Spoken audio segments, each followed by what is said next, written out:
Selamat malam teman-teman sekalian. Pada malam hari ini saya berada di hotel, salah satu hotel di Kuala Lumpur yang kebetulan namanya sama dengan nama saya, yaitu Hotel Wira gitu.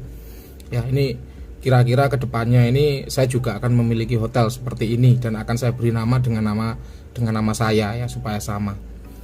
Nah teman-teman sekalian, pada kesempatan kali ini saya ingin membahas ya tentang bagaimana cara melakukan afirmasi melalui visualisasi energi. Untuk itu ya, sebagai alat peraga, sebagai alat bantu, di sini saya sudah membawa ya salah satu azimat, yang mana azimat ini tidak mengandung kodam di dalamnya, melainkan hanya mengandung energi ya. Nah, suatu azimat baik itu mengandung energi saja ya, atau biasa para praktisi supranatural menyebutnya dengan tulpa ya.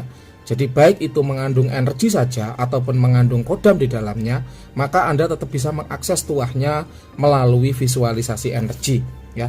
Di sini nanti akan saya beri contoh secara langsung untuk memudahkan pemahaman Anda sekalian saat melakukan afirmasi melalui visualisasi energi. Contohnya, kita akan kupas satu persatu ya. Contohnya kita mulai dari azimat pengasihan dulu. Ini yang paling populer atau paling banyak dicari oleh para pemahar. Misalnya ini adalah azimat pengasihan. Misalnya ya, di dalamnya mengandung sesosok kodam pengasihan.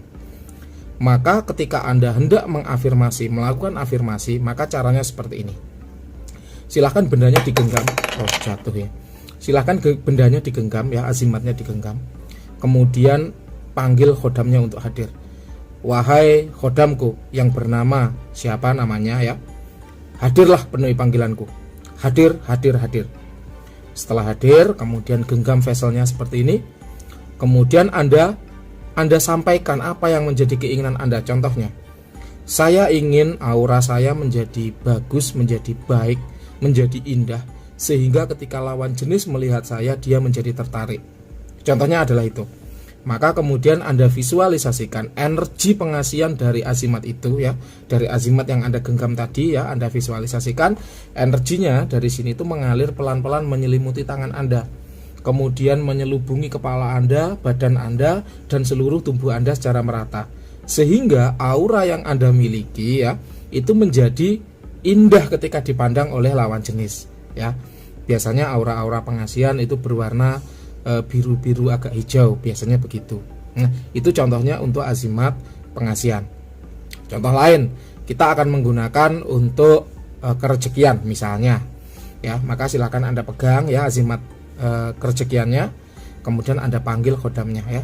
Wahai khodamku yang bernama XXX siapa namanya, hadirlah, penuhi panggilanku. Hadir, hadir, hadir. Nah, setelah khodamnya hadir, Anda sampaikan keinginan Anda, harapan Anda apa.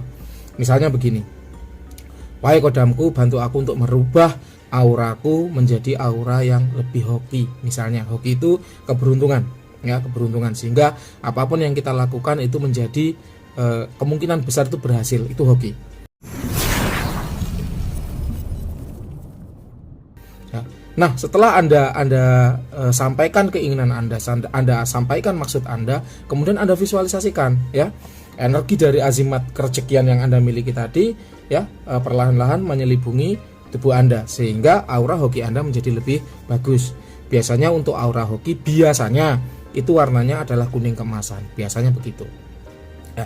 Contoh lagi untuk proteksi, misalnya Anda punya orang yang mengancam Anda. Misalnya Anda dikirimi ancaman ya, entah dari orang yang Anda kenal atau tidak Anda kenal, atau dari pesaing usaha Anda, atau dari musuh bebuyutan Anda dan sebagainya.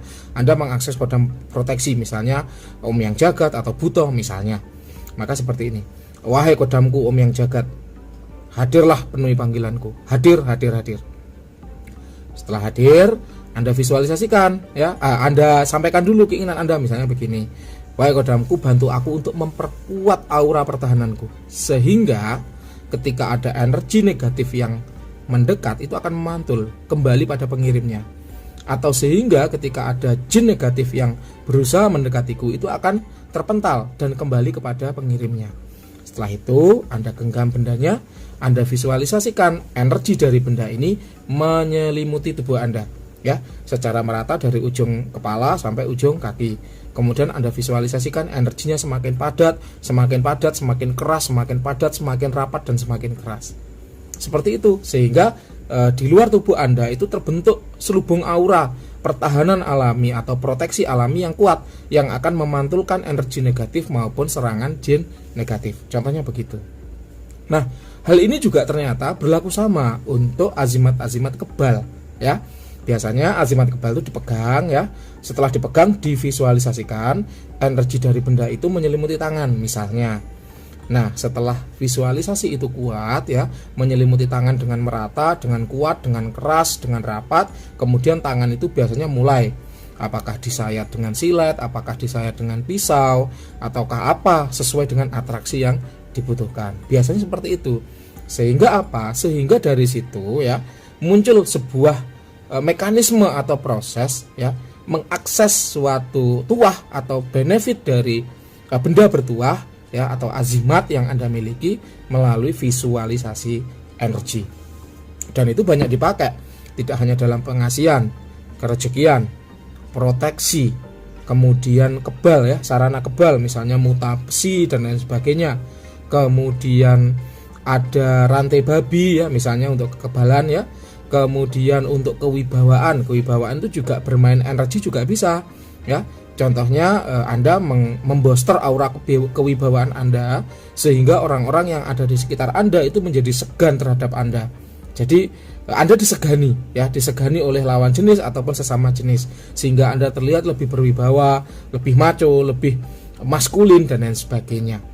Itu bisa Anda menggunakan visualisasi energi.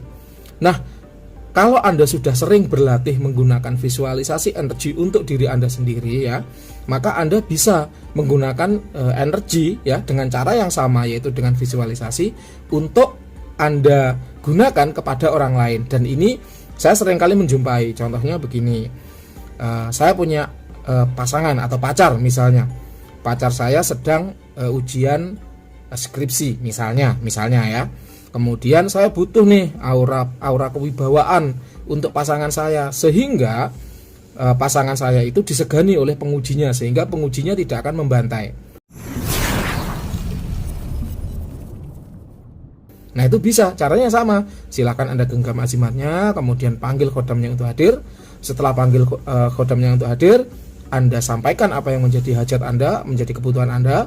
Setelah itu Anda visualisasikan energi dari azimatnya itu menyelubungi cewek Anda atau pasangan Anda yang tadi Anda mau proteksi, ya, supaya aura kewibawaannya itu keluar. Nah, itu bisa.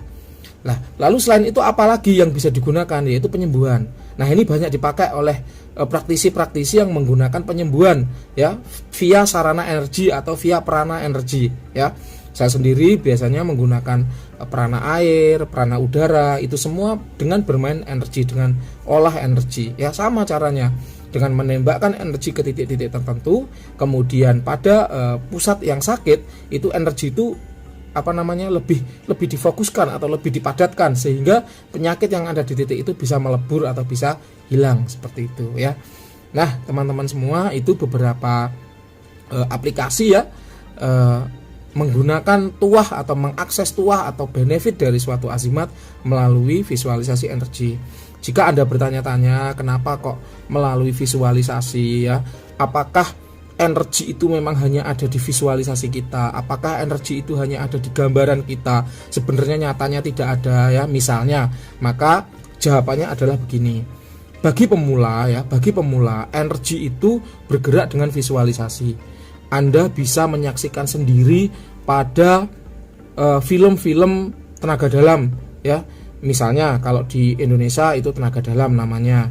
Kalau di Cina namanya juga tenaga dalam, misalnya pada film-film kungfu misalnya, ya. Kemudian kalau pada film kartun, ya, misalnya kalau Naruto itu disebut dengan cakra, ya. Itu juga dengan visualisasi. Ketika pertama kali mengolah cakra, mereka memvisualisasi cakra itu bergerak ke seluruh tubuh mereka. Kemudian pada film Hunter x Hunter di bagian arena surga, ketika mereka diaktifkan nen itu juga tenaga dalam, maka juga menggunakan visualisasi untuk menggerakkan energi itu, ya. Dan masih banyak film-film yang lain, ya, yang menggunakan konsep-konsep tenaga dalam. Nah, kenapa kok saya menggunakan acuan film? Karena film itu dibuat berdasarkan teori yang nyata ya. Jadi film itu tidak hanya sekedar fiksi dan angan-angan, melainkan juga ada teori-teori nyata di situ. Contohnya yaitu tadi film Shaolin misalnya dengan menggunakan tenaga dalam, film kungfu, kemudian film-film kolosal zaman dulu itu semua menggunakan konsep tenaga dalam, yang mana tenaga dalam itu pada awalnya atau pada mulanya bergerak dengan visualisasi energi. Jadi ketika pikiran kita memvisualisasikan energi itu bergerak dari pusatnya, yaitu misalnya dari tiga jari di bawah pusar ya, atau bisa disebut dengan solar plexus, misalnya bergerak ke atas, maka energi itu akan mengikuti gambarannya bergerak ke atas. Dalam film Avatar contohnya pada saat Zuko belajar untuk mengalihkan petir, di situ pamannya mengajarkan dengan menggunakan aliran nafas ya, aliran nafas. Kemudian dari aliran nafas itu dibayangkan atau divisualisasikan energi itu masuk lewat tangan kanan, kemudian turun ke perut ya, tiga jari bawah pusar, kemudian keluar lagi melalui tangan kiri. Nah itu contohnya, dan itu bisa Anda buktikan secara nyata melalui teori-teori yang ada ya. Jadi memang energi itu bergerak dengan visualisasi. Nah kemudian teman-teman sekalian, setelah nanti Anda menjadi terampil ya mengolah energi, Anda menjadi seorang master mengolah energi, Anda menjadi pakarnya mengolah energi, apakah itu kundalini, reiki, kemudian tenaga dalam ya, kemudian chi dan lain sebagainya lah, banyak itu namanya di Indonesia ya, apapun itu boleh ya. Misalnya ketika Anda sudah menjadi master, maka Anda tidak membutuhkan visualisasi lagi. Kenapa? Karena Anda sudah peka terhadap energi, bisa merasakan keberadaan energi, dan bisa menggerakkan energi sesuka hati. Kenapa? Karena sudah terlatih ya. Memang pada saat awalnya atau pada saat pertama kali melakukan pergerakan energi, menggerakkan energi itu susahnya bukan main. Tapi kalau kita sudah terbiasa melakukannya, maka itu menjadi mudah. Bahkan seringkali itu menjadi otomatis. Jadi ketika kita berpikir tanpa kita melakukan olah fisik apapun, tanpa melakukan gerakan apapun, energi itu sudah bergerak dengan sendirinya. Itu contohnya ya. Demikian teman-teman semua sekiranya yang bisa saya sampaikan tentang cara melakukan afirmasi, cara mengakses tuah atau benefit dari suatu azimat ya melalui olah energi. Apabila teman-teman memiliki pertanyaan atau sesuatu yang belum jelas, boleh Anda ketik di kolom komentar ya. Nanti akan saya balas, atau Anda boleh mengirim pesan langsung kepada saya melalui aplikasi WhatsApp di nomor 08533 0-nya 4 kali 442. Sekali lagi di nomor 08533 0-nya 4 kali 442 ya. Saya juga memiliki satu grup free ya, khusus gratis bagi Anda yang ingin join di komunitas kami di Padepokan Sengkelat ya. Boleh ya, gratis, caranya dengan mengirim nama lengkap dan alamat kepada saya di nomor WhatsApp tadi ya. Baik teman-teman semua, terima kasih telah menyimak video ini sampai akhir ya. Tetap dukung kami ya, tetap dukung kami supaya video kami tetap eksis, supaya kami tetap bisa mengulas materi-materi yang lain, tetap bisa mengulas pengalaman-pengalaman yang lain dengan cara menekan atau mengklik tombol subscribe yang ada di bawah video.